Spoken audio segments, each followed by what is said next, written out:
Hello friend, সেদিন তো তোমার দেখালাম রেস্টুরেন্টে খেতে গিয়েছিলাম। রেস্টুরেন্ট থেকে বেরিয়ে কিন্তু বড় নিয়ে গেছিলো একটা বারাসাতের নাম করা দোকানে। এক্সে বার্কারের শাড়ি ঝুলছিল জানো তো সেখানে। আর এই ভদ্রলোক আমাদের শাড়ি দেখাচ্ছিলেন, যেটাই দেখছিলাম সেটাই নিতে ইচ্ছা করছিল। উনিও বলছিলেন নিয়ে নিন না দু তিনটে। ও খেললি আর কি, এত পয়সা পাবো কোথায় বলো দেখি। একের পর এক শাড়ি দেখাচ্ছিলো, সব শাড়িই আমার ভীষণ পছন্দ হয়ে যাচ্ছিল।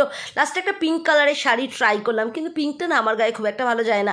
এই দুটো শাড়ি বরমশাইয়ের পছন্দে আমি ট্রাই করলাম, ডানাতের শাড়িটা নিয়েছিলাম। মেয়ের জন্য একটা বেনারসি কাপড়ের লেহেঙ্গাও নিলাম।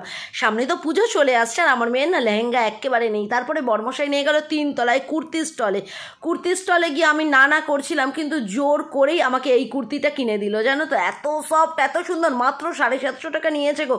তোমরা কিন্তু কমেন্ট করতে ভুলো না আমি কোন দোকানে গিয়েছিলাম বারাসাতে। তোমরা যারা যারা চেনো প্লিজ কমেন্ট করো। 1 নয় 2 নয় 3, 3টে শপিং করে পুরো দিলখুশ মটকা হয়ে গেল। তারপরে গেলাম